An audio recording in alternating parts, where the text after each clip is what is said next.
Bismillahirrahmanirrahim. Assalamualaikum warahmatullahi wabarakatuh. Alhamdulillahirrabbilalamin. Pada pagi hari ini kita masih diberikan kesempatan untuk bertemu kembali untuk melanjutkan pembelajaran kita akidah akhlak dalam keadaan sehat walafiat. Amin amin ya rabbal alamin. Bagaimana kabarnya adik-adik kelas 11 bahasa? Semoga selalu dalam lindungan Allah, sehat selalu dan selalu semangat tentunya. Amin amin ya rabbal alamin. Baik adik-adik kelas 11 bahasa, sebelum kita memulai pembelajaran pada pagi hari ini, alangkah baiknya kita buka dengan membaca doa. Berdoa mulai.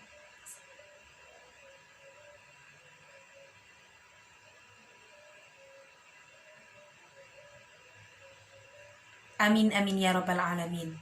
Semoga pembelajaran pada pagi hari ini berjalan dengan lancar dan mendapatkan ilmu yang bermanfaat. Amin ya rabbal alamin. Baik adik-adik kelas 11 bahasa, pada pertemuan yang lalu kita membahas mengenai apa? Masih perkenalan ya. 2 minggu yang lalu Ustadz Chandra sudah mengirimkan atau menjelaskan mengenai ilmu kalam gitu, dan bagaimana sejarah dari ilmu kalam tersebut. Dan pada pertemuan kali ini Ustazah akan melanjutkan pembahasan kita, yaitu mengenai berbagai ya macam aliran-aliran yang ada dalam ilmu kalam. Apa saja Ustazah?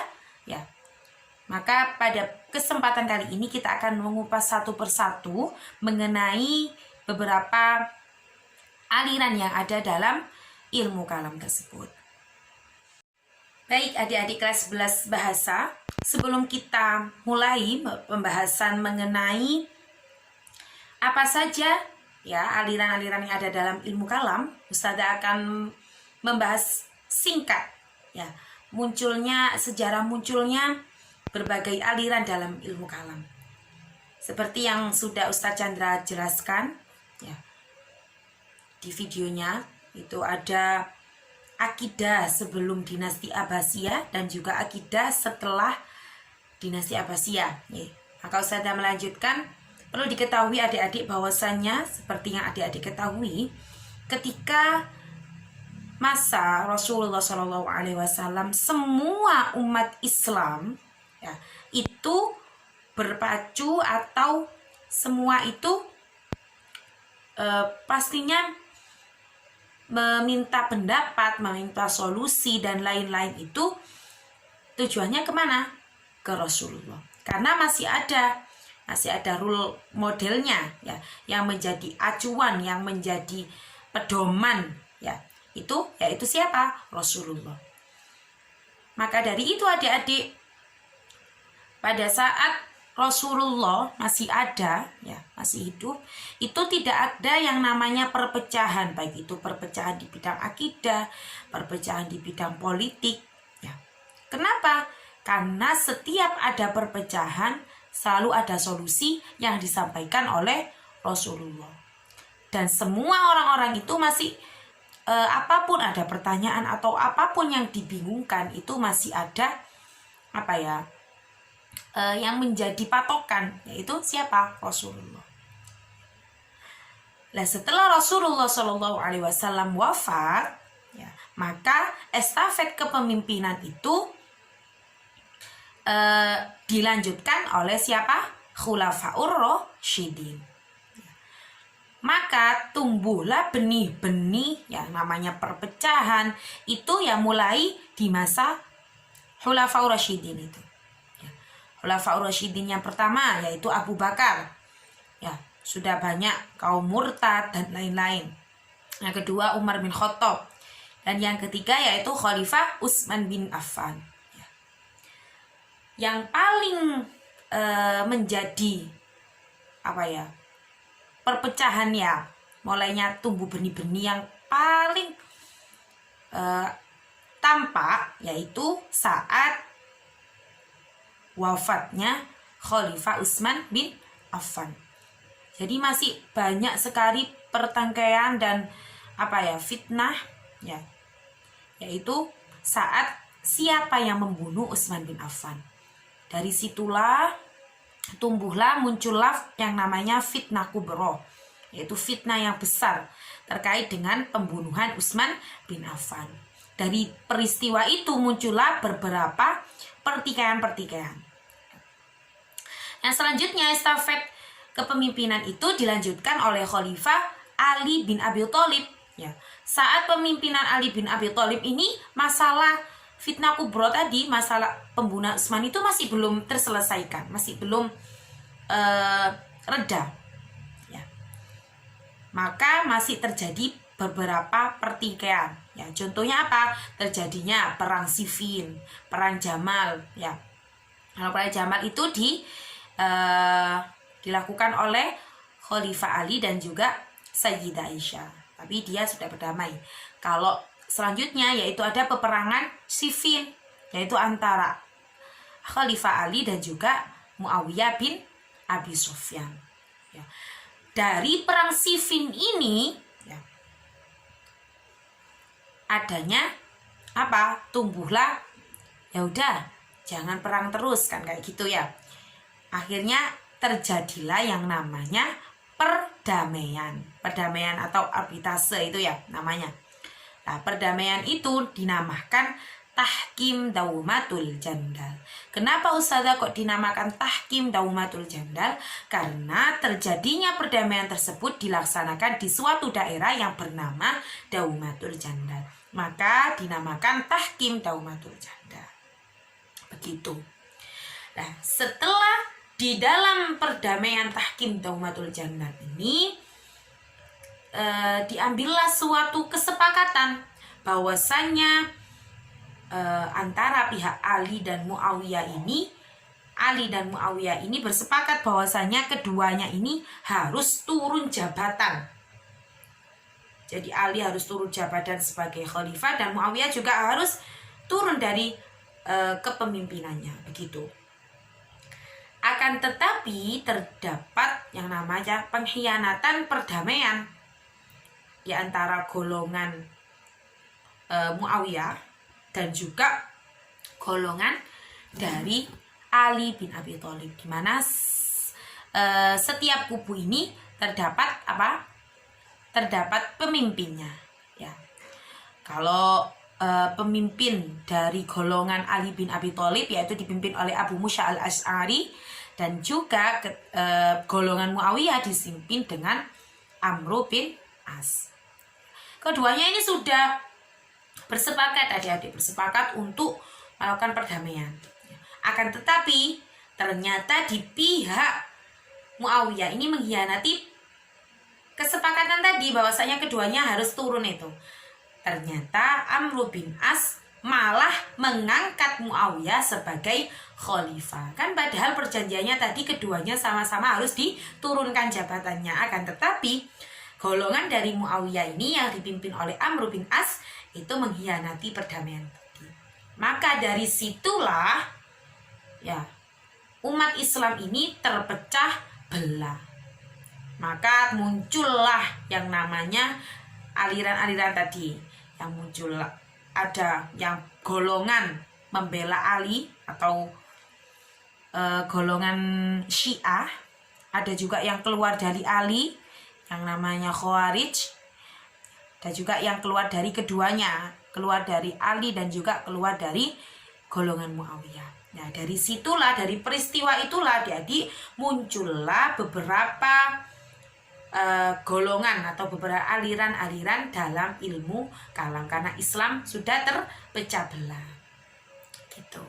Itu tadi sejarah singkat dari munculnya aliran-aliran dari ilmu kalam. Selanjutnya kita akan mengupas tuntas satu persatu terkait dengan beberapa aliran-aliran yang ada dalam ilmu kalam. Baik, perlu diketahui adik-adik bahwasannya ada beberapa aliran-aliran dalam ilmu kalam. Apa saja Ustazah? Yang pertama yaitu ada Khawarij, yang kedua ada Syiah, yang ketiga ada Murji'ah, yang keempat ada Jabariyah, yang kelima ada Qadiriyah, ya. Ada juga Mu'tazilah, ada juga Maturidiyah, gitu. Maka kita akan membahas satu persatu pada pertemuan kali ini. Aliran yang pertama yaitu aliran Khawarij. Apa itu sada Khawarij? Jadi Khawarij itu berasal dari bahasa Arab yang mempunyai arti yaitu mereka yang keluar. Keluar dari mana Ustazah? Yaitu orang-orang yang keluar dari golongan Ali, karena dia tidak bersependapat dengan Ali, gitu. Jadi golongan ini juga dinamakan golongan Hurriyah. Kenapa Ustazah kok dinamakan golongan Hurriyah? Karena kaum Khawarij ini bertempat tinggal di salah satu desa yang bernama Hurri yang ada di Persia. Maka mereka dinamakan Hurriyah. Itu yang dinamakan aliran Khawarij. Baik, di dalam aliran Khawarij itu juga masih terbagi menjadi beberapa sekte-sekte. Sekte-sekte itu beberapa golongan. Yang pertama yaitu golongan Al-Muhakkimah. Jadi golongan Al-Muhakkimah ini merupakan golongan Khawarij asli, maksudnya yang membangkang Ali. Ya, golongan yang pertama kali membangkang Ali itu dinamakan Al-Muhakkimah, karena maka dia disebut dengan golongan Khawarij yang asli. Itu. Mengapa golongan ini dinamakan Al-Muhakkimah? Karena golongan ini mempunyai slogan atau mempunyai semboyan, la hukma illa lillah. Tidak ada pembuat hukum kecuali lillah, kecuali Allah. Maka dia dinamakan Al-Muhakkimah karena dia mempunyai semboyan la hukma illa lillah. Golongan ini juga mempunyai doktrin atau ajaran yang menolak tahkim. Ya. Jadi kenapa Ustazah kok menolak tahkim? Karena golongan ini mempercayai bahwa orang-orang yang membangkang itu harus dimusnahkan, ya. Harus tidak boleh diikuti, gitu. Kan kalau tahkim itu berarti ada pengkhianatan, ada pemberontak, ya. Maka kok tetap saja, maka dia itu harus menolak golongan ini, menolak adanya tahkim tersebut. Yang kedua yaitu Al-Azariqah. Al-Azariqah ini nama yang dinisbatkan dari pemimpinnya, yaitu yang bernama Abi Rashid Nafi bin Al-Azraq. Maka sekte ini dinamakan Al-Azariqah. Firqah ini atau sekte ini berpendapat bahwasannya semua orang yang menolak ajaran Al-Azariqah dianggap musyrik.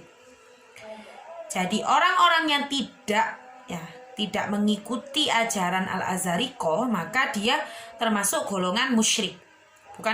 Bukan lagi kafir, tapi musyrik. Ya. Yang ketiga yaitu An-Najdah.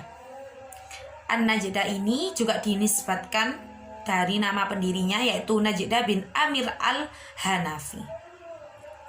Mereka berpendapat yang pertama yaitu orang Islam yang tidak sepaham dengan mereka maka dianggap kafir. Kalau tadi Al-Azariqah itu dianggap musyrik, kalau An-Najdah ini dianggap kafir dan akan masuk neraka, kekal dalam neraka, gitu.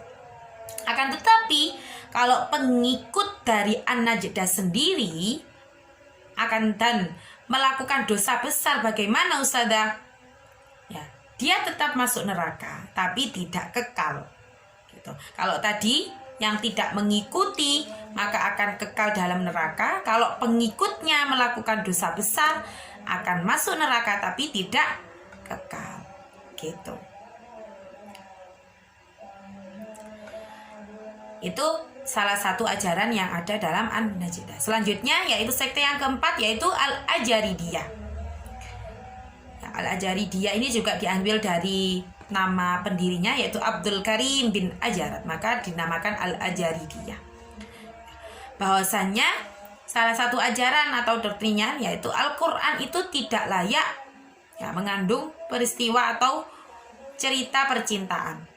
Di dalam Al-Quran itu ada cerita percintaan, yaitu dalam surah siapa? Ya, yaitu siapa? Kisah percintaannya Nabi Yusuf. Maka itu tidak layak di dalam Al-Quran menurut sekte Al-Ajaridiyah. Gitu. Yang kelima yaitu sekte Asyufriyah. Jadi dalam Asyufriyah ini, golongan ini berpendapat bahwasanya kufur itu ada dua, yaitu ada kufur ni'mah dan ada kufur billah. Kalau kufur ni'mah itu berarti dia mengingkari nikmat yang diberikan Allah. Ya. Kalau kufur billah itu berarti kufur kepada Allah. Ya. Yang terakhir yaitu sekte Al-Ibadiyah. Ya. Sekte Al-Ibadiyah ini berpendapat bahwasanya orang Islam yang berdosa besar tidak dikatakan mukmin, melainkan muwahhid. Ya. Yang kedua yaitu apa? Golongan ini paling moderat dalam aliran Khawarij. Moderat itu apa? Golongan yang tengah-tengah. Dia tidak condong ke kanan dan juga tidak condong ke kiri. Jadi dia di tengah. Ya. Itu Al-Ibadiyah. Yaitu tadi sekte-sekte yang ada di dalam aliran Khawarij. Selanjutnya aliran yang kedua yaitu aliran Syiah. Seperti yang kita ketahui bersama bahwasanya ini sering kita ketahui bahwasanya Syiah itu merupakan golongan yang mendukung Ali bin Abi Thalib. Ya, di dalam Syiah ini juga ada beberapa sekte-sekte atau golongan lagi. Yang pertama yaitu ada Syiah Sobaiyah, yaitu Syiah yang sangat berlebih-lebihan sampai dia itu dinamakan Syiah Ghaliyah. Kenapa kok dia berlebih-lebihan? Karena sangat sekali mengagung-agungkan Ali bin Abi Thalib.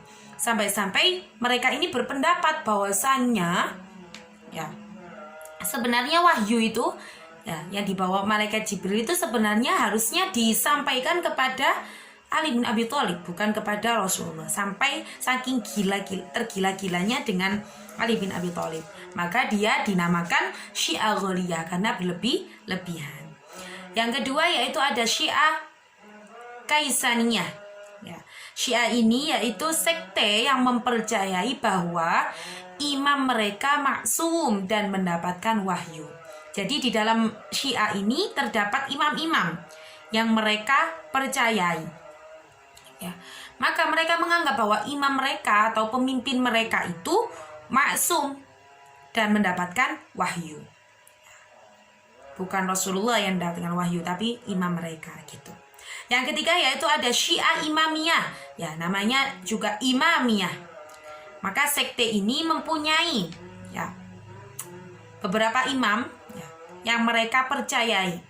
Menurut mereka ada imam mereka itu yaitu Ali bin Abi Thalib dan 12 keturunannya. Maka mereka hanya percaya kepada imam-imam mereka tersebut. Maka dinamakan Syiah Imamiyah. Yang keempat yaitu ada Syiah Ismailiyah. Ya. Syiah Ismailiyah ini mempunyai 7 imam. Ya, ada di buku paket itu ya, bisa dipelajari. Ya, mereka hanya mempercayai 7 imam tersebut. Selanjutnya yaitu sekte Syiah Zaidiyah. Ya, mereka ini berpendapat bahwasannya pelaku dosa besar itu jika meninggal dan dia belum bertaubat, ya, maka dia akan kekal dalam neraka. Gitu. Jadi orang yang melakukan dosa besar dan belum sempat bertaubat, maka dia akan masuk neraka selama-lamanya. Kalau Syiah Qaramito ini merupakan Syiah yang sukanya menafsirkan Al-Quran itu sesukanya sendiri. Ya. Contohnya apa Ustazah? Menafsirkan malaikat. Ya, itu sebagai muballigh, orang yang menyampaikan. Ya. 2, setan itu musuh mereka. Ya. Haji itu ditafsirkan sebagai ziarah kepada makam imam-imam mereka gitu. Nah, jadi kalau Qaramita ini golongan Syiah yang suka menafsirkan Al-Quran sesuka mereka. Ya itu tadi sekte-sekte yang ada di dalam aliran Syiah. Oke, masih semangat ya adik-adik kelas 11 bahasa. Nah, selanjutnya kita akan membahas mengenai aliran yang ketiga, yaitu aliran Murji'ah. Bahwasanya Murji'ah ini diambil dari kata bahasa Arab, ya bahasa Arab yaitu arja'a yang artinya menunda. Jadi Murji'ah ini kenapa Ustazah kok menunda? Nah, jadi golongan Murji'ah ini masih menunda dalam menghukumi konflik antara Ali dan Muawiyah tadi. Mereka menunda bahwasanya keputusannya itu masih ada di akhirat nanti. Ya, maka dia dinamakan Murji'ah itu karena golongan yang menunda keputusan tersebut sampai nanti di akhirat. Gitu. Di dalam Murji'ah juga dibagi lagi menjadi beberapa golongan ya. Ada golongan Murji'ah yang moderat, yang tadi di tengah-tengah, dia tidak ekstrim dan juga tidak. Dan juga ada yang golongan Murji'ah ekstrim. Ya, kalau golongan moderat ini beranggapan atau memiliki ajaran yaitu apa? Orang mukmin yang melakukan dosa besar tidaklah kafir dan juga tidak kekal di neraka. Ya, saya ulangi bahwasanya kalau Murji'ah moderat itu orang yang mukmin dan melakukan dosa besar itu tidak kafir dan juga tidak kekal di dalam neraka. Akan tetapi bagaimana Ustazah? Akan tetapi disesuaikan dengan dosa yang dilakukannya. Jadi lamanya dia di neraka itu disesuaikan dengan besarnya dosa yang dilakukan. Itu menurut moderat. Ya. Kalau ekstrim itu beda lagi. Ya. Di dalam sekte Murji'ah ekstrim itu dia lebih ekstrim daripada yang moderat. Ya, di dalam Murji'ah ekstrim ini juga dibagi ada beberapa kelompok lagi. Ya. Yaitu apa saja Ustazah? Jadi ada beberapa golongan di Murji'ah. Yang pertama yaitu golongan Al-Jahmiyah. Ya. Ada golongan Al-Salbiyah dan juga Al-Yunusiyah dan juga Al-Khosaniyah. Jadi mereka ini ada golongan lagi di dalam Murji'ah ekstrim ini. Nah, salah satunya yaitu Al-Jahmiyah berpendapat bahwasanya orang Islam yang percaya kepada Tuhan dan kemudian menyatakan kekufurannya secara lisan tidak menjadi kafir. Karena menurut mereka iman itu tempatnya di hati. Jadi meskipun dia itu secara lisan ya saya kafir gitu, dia tidak termasuk orang yang kafir karena dia masih terdapat iman di dalam hatinya gitu. Itu salah satu dari pendapat dari golongan Murji'ah ekstrim. Itu tadi adik-adik penjelasan dari Murji'ah. Adik-adik pada pertemuan kali ini cukup sampai di aliran Murji'ah saja. Kita akan melanjutkan pada pertemuan selanjutnya untuk aliran-aliran yang berikutnya. Ya, ada aliran Jabariyah, Qadiriyah dan sebagainya itu. Ya, nanti adik-adik mengisi presensi melalui Google Form yang sudah Ustazah sediakan nanti. Jadi pada pertemuan kali ini kita membahas mengenai beberapa aliran, yaitu yang pertama ada Khawarij, ada Syiah, ada juga Murji'ah. Ya. Itu saja yang bisa Ustazah sampaikan. Tetap semangat dan tetap jaga kesehatan. Semoga pandemi ini segera berakhir dan kita dapat bertemu secara offline nantinya. Amin amin ya robbal alamin. Itulah tadi yang bisa Ustazah sampaikan. Kurang lebihnya mohon maaf. Ihdinas siratal mustaqim. Assalamualaikum warahmatullahi wabarakatuh.